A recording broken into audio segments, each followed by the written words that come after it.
Crystal Covington here, introducing you to an amazing webinar that I just did with Daniel Norris, the owner of Savenco. What we taught today is all about strategically managing your business so that you make real money. No more playing games with your business, no more struggling to figure out how am I going to make it. We teach you the hard numbers that you need to crunch in order to figure out how to make it in your business and to be successful making the amount of money that you need to make in order to survive, thrive, and transform your life. And Danielle shares some amazing tips on how you can create a mission for your business that will drive your income and create a successful business that is a staple in your community. What's better than having an amazing business that both engages you, gives you money, and benefits your community? So all of those things are jam-packed in this session. I really hope you enjoy it. Let me know what you think after you watch the webinar. And don't forget to check us out at thewomenofdenver.com. So the focus of this program today, as a marketer, I've had the experience of sitting down with a lot of business owners and different business sizes. And so what I put together today is some things that I feel like people need to know in order to succeed. And it's based off of things that I've seen people struggle with in the past.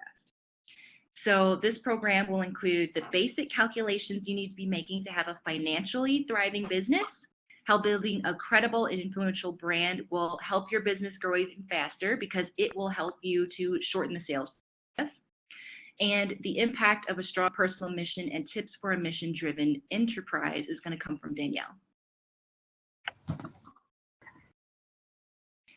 So the first thing I want to talk about is why businesses fail.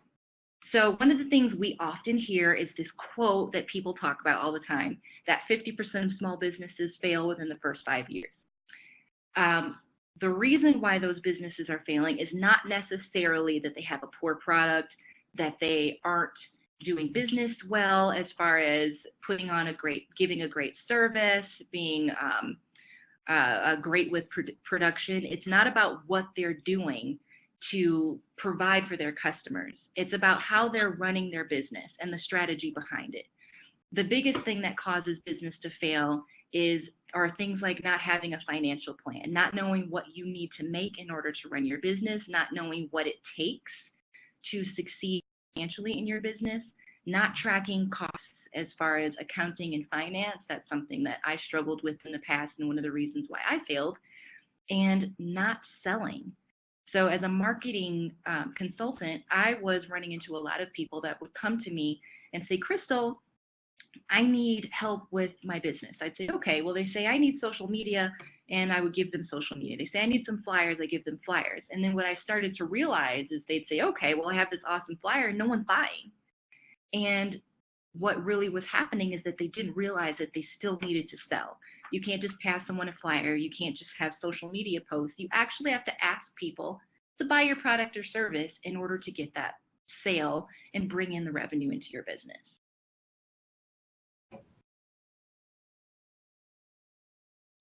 Now is the fun part. It's called Know Your Numbers. So what I want to work with you all today, because this is a legitimate workshop. It's not like your traditional webinar where they just talk at you.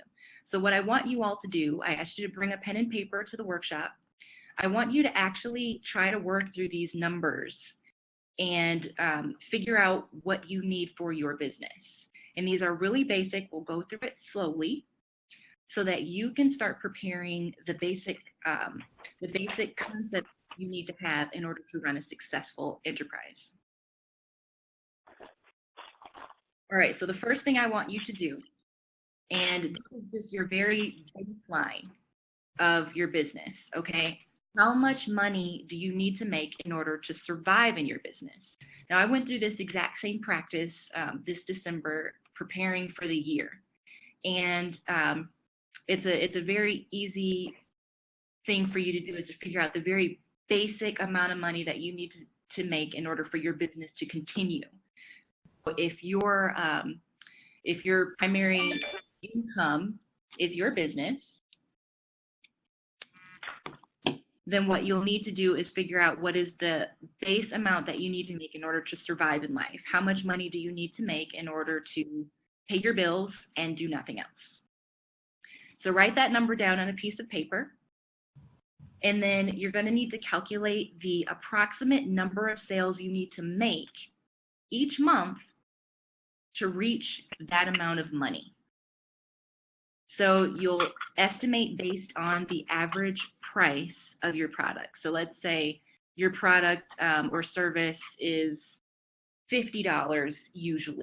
You know, you might have a range of $25 to $100, but the average of what people spend on your business is $50 each. So you would decide how much money you need to make that year. So let's say you need to make $15,000, then you'll divide the average number of sales by that $15,000 in order to get your average, in order to estimate the number of sales that you need to make. The next thing you're going to want to calculate is how much money you need to make in order to thrive in your business. So thriving is you've paid your bills and now you have a little bit of extra money to do other things with. Not a lot, but just enough to feel like you're doing a little bit more than just making it. Okay, and you're going to do the exact same thing that you did for your survival income. So how much money would be thriving for you? And I'm going to give you a workbook after this so you can sit down and work on it after this. But I just want to present all of these things to you so that you understand how to go through that workbook. And then last, you're going to calculate what you need to make in order to transform. So what is the amount of money that you could make in order to transform, completely change your life? Is that $50,000? Is that $100,000? Be realistic about what you really need in order to call it a transformational business. So for some of you, it might be $70,000. If you could make $70,000, that would transform your life. You could quit your job. You could have enough income to pay your bills, do additional things with your money and reinvest in your business, and go on a trip every now and then. So write down whatever that amount of money is.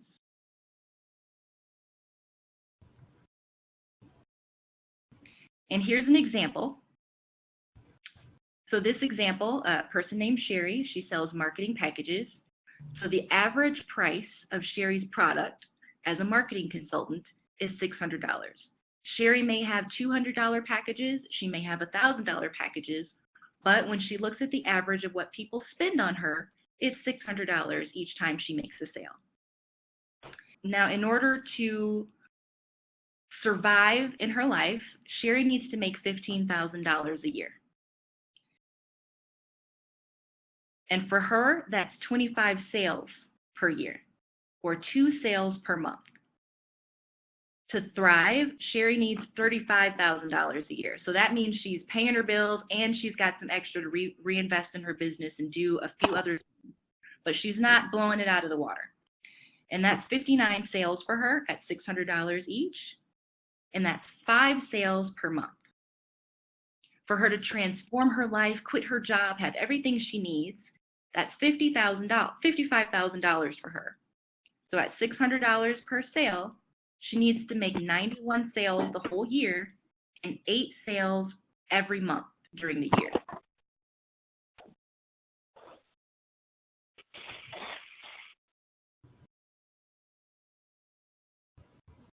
And this is a practice that I go through every year when I do my planning. It's really important to understand when you're making these plans, how you'll feel if you reach each goal. So if surviving in your business makes you feel bad, you need to write that down. So for me, when I wrote down the amount of money for surviving, thriving, and transforming in my life this year, I wrote down that surviving in my business would make me feel like a failure. I would feel like I want to quit, and I might very well start the process of selling my business. If I find that I'm thriving in my business this year, I will feel safe, I will feel confirmation that what I'm doing is right, and I will feel that I want to continue on, I'll be hopeful for the future. And then finally, if I reach my transforming goal, I'll feel free, confident, successful, I'll feel like a boss. So those are the things that I put in for myself. And because of the way that I felt with survival would make me feel like I want to quit, then I knew that I couldn't keep it there. So survival for me was just being flat where I was. And so this month I've already surpassed the surviving goal because I knew that if I only survived, I would want to quit my business. And I don't want to quit my business. So I've already reached the goal of surpassing that. And now I'm walking into thriving territory. So how do you want to feel about your business this year? That's how you're going to decide which financial plan you're going to go with. Are you going to try to survive this year? Are you going to pursue thriving and your thriving income this year? Or are you going to pursue a transformational income that's going to give you everything you need to both pay your bills, reinvest in your business, and reach all your goals with additional income to play around with? I told you guys this is going to be MBA stuff. This is definitely, these are things that you learn in business school. These are things that you have to work on in order to be a successful business owner. So definitely something that you'll want to work on and sit down and do these calculations at home. And I hope that you're not overwhelmed by the concept, but I want to make sure that I'm presenting this to you. And the next pieces will be a lot easier. So the mission-driven business is going to be very easy to comprehend and understand. And understanding how to build your credibility is super simple marketing and not and definitely something you can put your notebook away for. So the next piece is understanding your sales rate. One of the things that I saw that a lot of the people that I was marketing for were not doing is they didn't understand how many people they needed to reach to get a sale. So what I would ask them as far as their marketing piece is, okay, well, we're marketing here. How many people do you need to reach? No. It's important for you to know how many people you usually have to ask to buy your product to get someone to buy your product. So that is not just how many people you tell about your product. It's not how many people you present a flyer to. This is how many people have you actually asked to get to buy your product or your service versus how many people say yes. And that's going to be your sales rate. So you're going to take that number and you're going to use that to create your strategic goals. Okay? So if your goal is to make 15 sales, so you need, in order to reach your yearly income, you found out you need to make 15 sales. And your average sale, and we're doing it really simple and easy, so your average sale is $1. So you need to make 15 sales of $1 this month so that you make $15 in income. So for reaching one sale, you need to reach 5 people to get one sale. So that means in that month, you need to ask 75 people to buy. So to reach your sales goal of $15 at a rate of 5 people for one sale, you need to ask 75 people to buy. And that's a really important thing to understand. A lot of people think that, okay, well, I need 5 sales this month, so I need to find 5 people to ask. But it doesn't always work that way. Just because it's just a numbers game, it's never personal whether or not people buy from you, and you can increase this rate. You can make this a lot easier for yourself with the credibility piece that we'll talk about, with the mission-driven business that Savenco will be presenting. You can use different avenues to lower the number of people that you need to reach or ask for a sale in order to get that sale. And that'll make it a lot easier. So you'll find yourself writing down a smaller number of people that you need to reach each month to make your sales goals.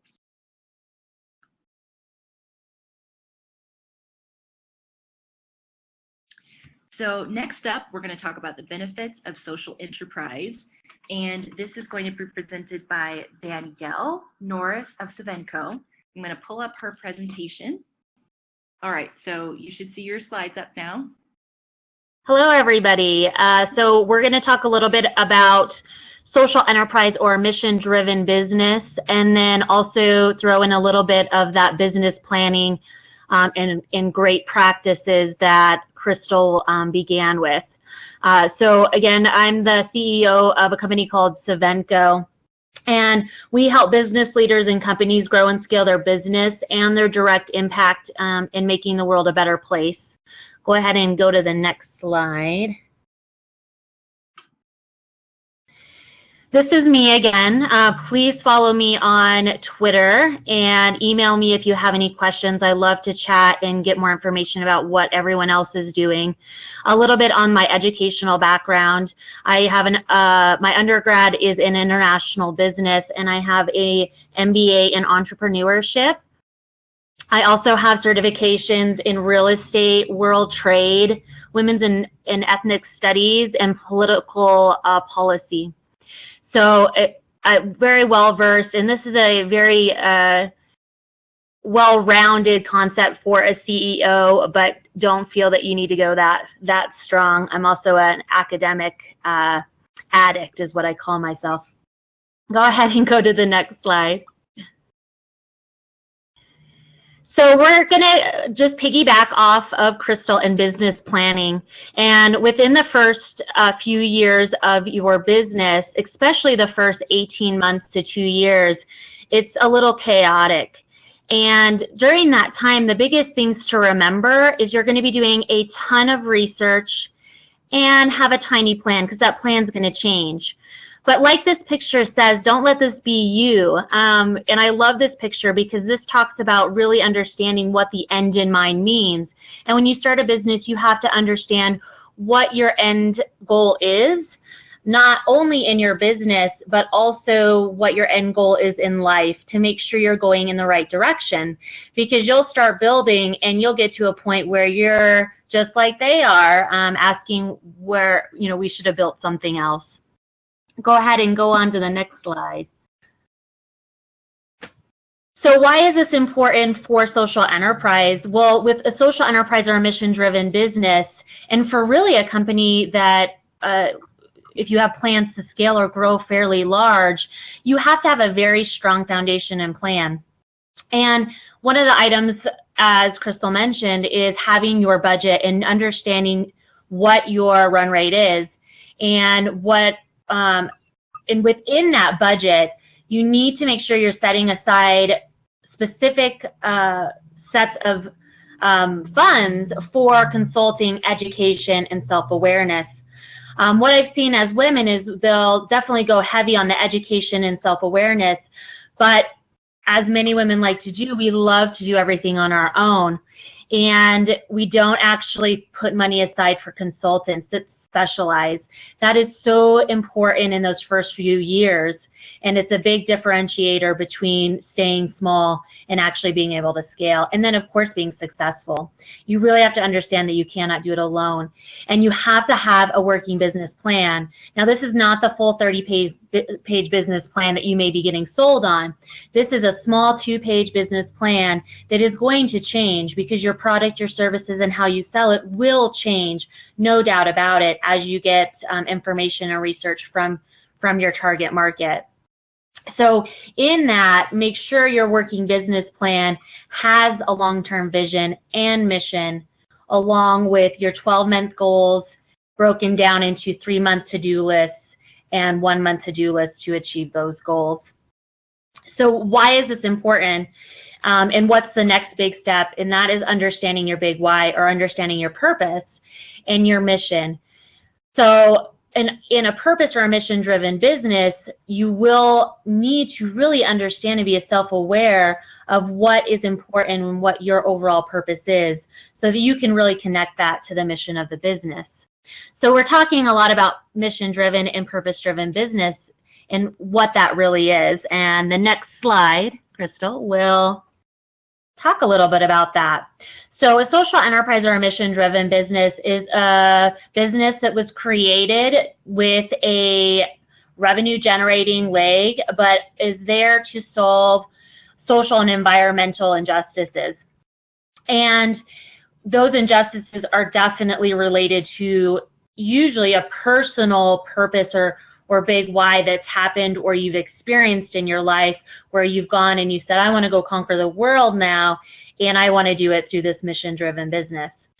The positive about a mission-driven business or a social enterprise is that it is a self-sustaining entity where on a nonprofit side, you're asking for donations or grant money. This allows you to be self-sustaining within the core of your business. And it also allows you to create unique and innovative ways to solve the biggest challenges in the world. And by solving these large challenges, those are really good sellable items because those are need items versus want items. So people need these services, need these solutions, and then they will have to pay for them. And that really creates a long-term strategy. And then also they allow you to scale. And scalability and growth are two separate items. When we talk about scalability, we're really talking about expanding upward, expanding nationally, internationally, really scaling the business. Growth is just a way of saying that you're growing your revenues, and you're not growing with scalability, you're growing additional revenue streams and really leveraging your business. So that overall is what a social enterprise is, or if you hear purpose-driven business, mission-driven business, conscious business, all those are different terms for a social enterprise. Go ahead and go to the next slide. So within a social enterprise or a mission-driven business, it's even more important to have a strong foundation and strategy, because you are solving problems and you need to know how to do that, but you also really have to have yourself together. It's not like a widget where you can make a widget and then just sell it in a chaotic form and then start building the foundation. You really have to start with that foundation.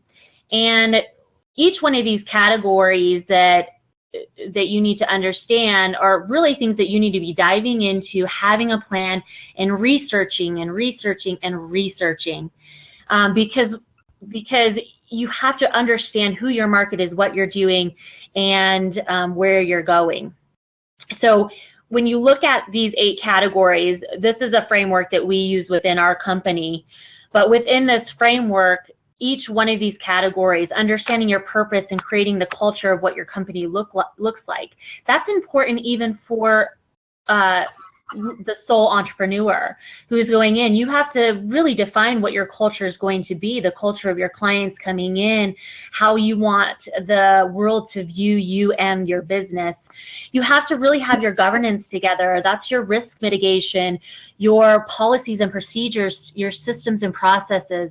You have to understand everything there is to know about your client, from where they're going to be eating, how much they spend, where they live, how they think and feel, because that's going to make you be able to sell to them. You have to understand the value that your service is bringing to the community. With a mission-driven business, it's easy because that your whole purpose of your business is to bring value or to solve some issue. So it brings a little bit of an easier time in doing that, as well as an easier way to brand. But you still have to have your aligned branding and make sure you're showing up to the world in a systemized, clear way. In the mission-driven business, social enterprise is an extra avenue where you're understanding the impact that you're creating in the world, and you're able to showcase that impact and set goals around that impact. And then, of course, can you scale? Are you even a scalable company? How are you hiring, and how are you training? So those are all categories that you're going to want to make sure you're centering on. And this is for any business as well, minus the social enterprise if you're just a standard for-profit business. Go ahead and go to the next slide. So since I have a shorter amount of time, I'm going to leave you with a few main tidbits. To be successful, to get past that 50% mark for small businesses, and then the 90% of businesses that fail within the startup. In startup, I usually say around up to 18 months to 2 years is usually when you hang out in startup mode, or when you break even and stay consistently, several months is a good lead over that break even. So to be able to do that, Two main things: you need to be focused, and that's going to happen with a plan, a well-written plan and a long-term strategy. And you have to be prepared to really have grit. You, just like it was mentioned, you have to ask 75 people to get 15 sales. And that's just not talking to people. That's like asking, say, are you going to buy my service? And you have to be willing to understand that there's going to be people that have to say no. Not because your service is bad necessarily, just maybe they just don't need it now, they don't have the money for it, or they're not your ideal client. And you'll understand all that through understanding your market. As business owners, we tend to sell things that we want to sell, our trade. I mean, it's something we love or we're passionate about. But the market does not buy based on what we love. They buy based on what they love, what they want. And you really have to take a long-term view or a bigger view of really what the community wants. So just to leave you with a few extra things, my main things for a thriving entrepreneur in general, and this is for everybody, is to know yourself and your purpose in life. Really have a badass network and community. You need to know people. I like to give my clients or say to my clients, you need to become popular now, just like you're in high school. You need to go hang out with the popular kids and talk to the popular kids. And then really loving to learn, love to research and read. And you really need to love to do that for fun, because you're going to be doing a lot of that in your first 5 years of business. Make sure you're proactive, not reactive. So all this planning is preparing yourself for when something does happen. Reactive is when you are so busy and you're like, oh my God, I have to hire a person today. And what happens is you're in desperate mode and you end up hiring the wrong person, and then you end up having to fire, which everyone hates to do. So be proactive in that you know if you're going to be hiring or not, if you plan on growing, if you plan on staying a sole entrepreneur for the rest of your business or a small business, and really reflect on that. And then make sure that you have some stamina and you're stubborn. Well, I call it stubbornness because I'm just stubborn, and other people call it stamina. But you need to really have that grit. And then make sure you have just one minimal viable product. You need to make sure you can sell that one minimum viable product. And before you even start adding other items on there, you have to sell that one. And then make sure that you know how to delegate and love systems. You have to create systems to be able to delegate. And with women, it's hard for us to delegate, especially for me. I have a very hard time. So role play delegation, that's what I like to do. I go with others and role play it and get comfortable in delegating. So I'm going to send out these there's a startup checklist and a list of important questions you need to ask yourself. And then don't hesitate to schedule a 15-minute business review if you're wanting to go on the business route. Sovenco does offer a free business review to really find out where you're at in your company and what that looks like in becoming a mission-driven. So take advantage of those free resources when you're going. The last thing is I'm going to do a little pitch. That's the next slide, Crystal. If you are not aware of where you're coming at your business when it comes to your higher purpose and where it falls within your business, Sovenco is having a workshop next week. So take advantage of that if you're free on the 13th, and we would love to support you on that. That's all I have for today. Thank you for allowing me to speak. It's all you, Crystal. Thanks for sharing that. It is definitely valuable to know the mission of your business, have that to present to your customers, because people care about what they're supporting. They care that what you do matters in their community, and it matters to them. It's definitely valuable to have that mission-driven piece taken care of. So the next piece that I want to talk to you about is your credibility.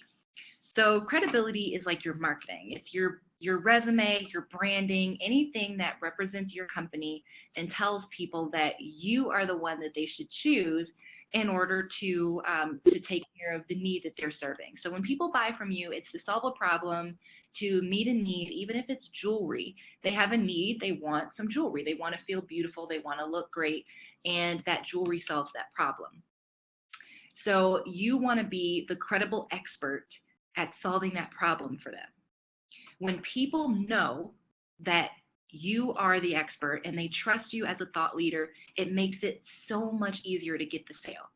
Okay, so you can ask 75 people to get a sale, and what if you can get almost all of those 75 people because they already know who you are, they've been watching you, and they already have been thinking about buying your product because they've seen you everywhere.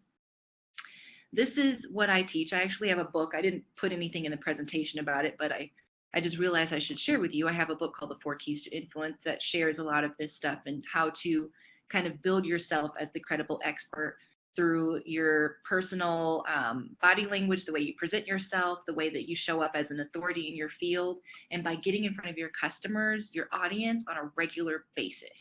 The more you're in front of them, the more they will remember you and think of you when they're ready to solve that problem that you solved. So my case study is Miss Marie Forleo. Most ladies that I talk to that are in business know who she is. She's just a very major figure in when it comes to women in business. And she's not even, she doesn't specifically target women, but she very much attracts a lot of women to her content. So what Marie Forleo does, if you're not familiar, she has a weekly YouTube Q&A show that she does. So she's creating content all the time. She puts that on a blog. She has been interviewed on various shows, especially by bigwigs like Oprah and Tony Robbins. They are huge. She has lots of things online. If you look up Marie Forleo, you'll find blogs, videos, all kinds of coverage about her and what she does. And people go ahead and seek her out because they've seen so much from her. She has a great deal of clout built. So Marie's product is called B-School, and I'm pretty sure it's her only product. She may have other smaller things that she does, but the main thing, if you go to marieforleo.com, you're going to find B-School.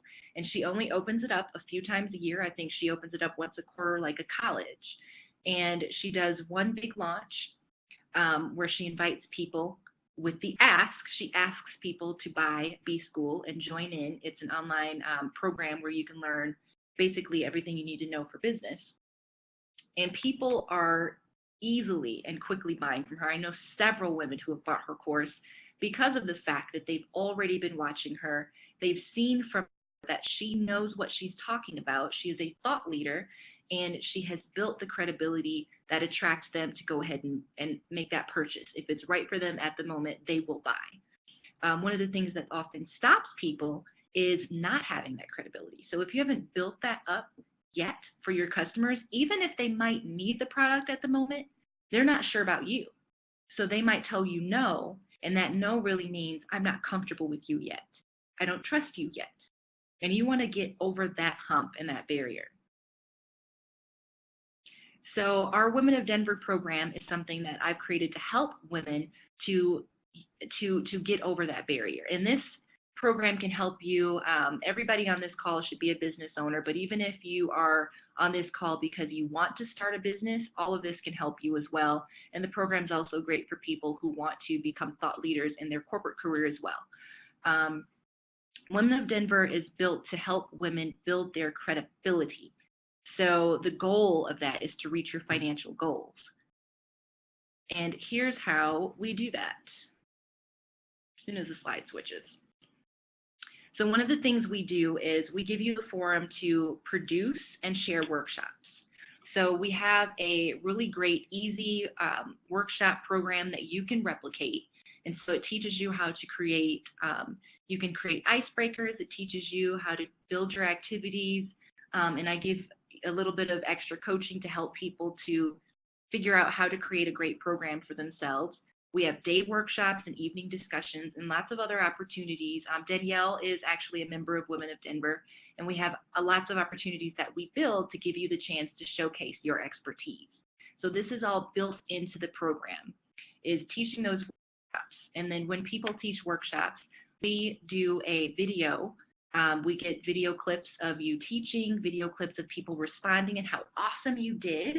And then we write a blog about it to showcase what you did. So this is something that you can share on your resume when you're sharing with clients. You can create a speaker resume and start sharing to people that you have had experience speaking and facilitating, which gets you more opportunities to speak and facilitate. It's something that you can showcase to your clients that says, hey, I am an expert, and people respect that. When you have been written about and showcased by an organization that's not your own, it gives you credibility. Just having another name backing up and saying, hey, she did this and she was awesome.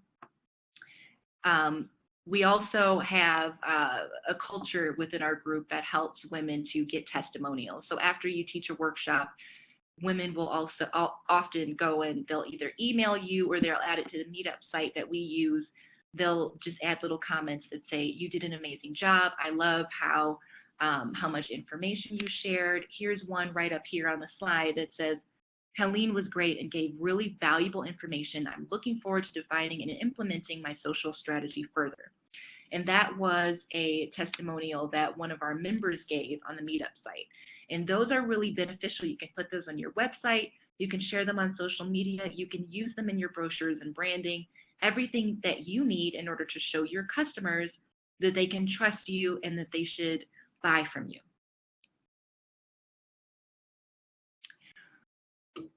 We have an interview show that airs on television here in Denver. It's on Comcast Channel 57. We have an episode coming on tonight at 6 if you want to catch us.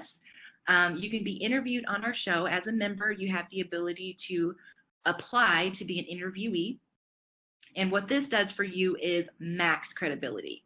I've had somebody, we've had 2 filmings so far. The first filming, we had 4 people that were filmed for episodes.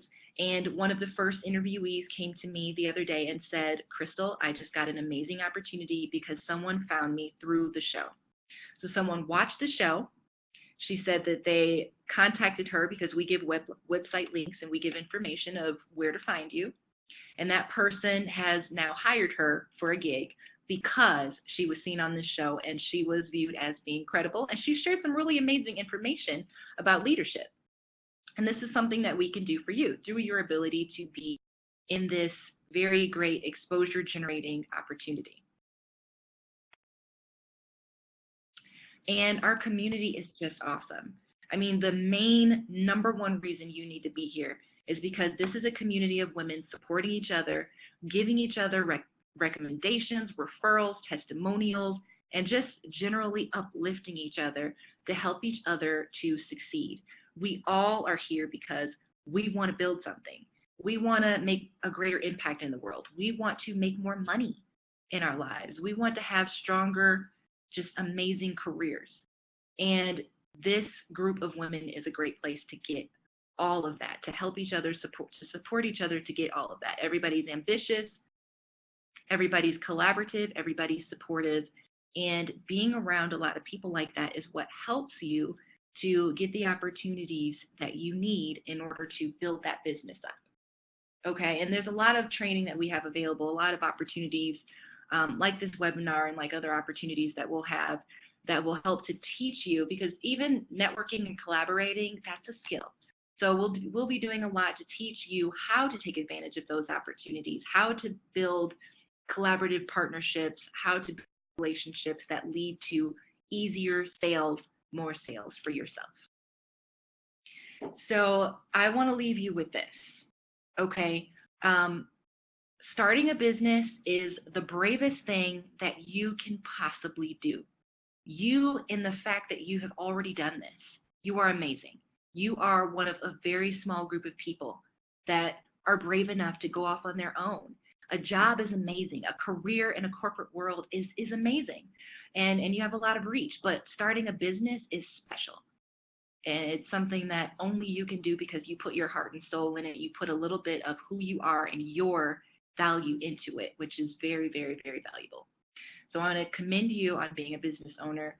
I want to let you know that I'm going to be sending out a a workbook that will help you to go back and work on some of those numbers, because the numbers are very, very important. It's the reason that I failed at my very first business. Like I said, I made a lot of money in that first business, but I knew nothing about money. I knew nothing about revenue. I knew nothing about, I had no goals for how much I was trying to make, and I had no idea how easily it could all slip through my fingers. So I want you to take that money piece seriously and really understand what it takes to make enough sales to keep your business flourishing and growing, thriving, and transforming your life. So thank you so much for all of you for being here. Thank you, Danielle, for sharing that valuable information. And look for an email coming soon this afternoon that will give you what you need in order to continue on this journey for yourself. I hope you have a very amazing day, and I hope to see you at Women of Denver. Bye, ladies.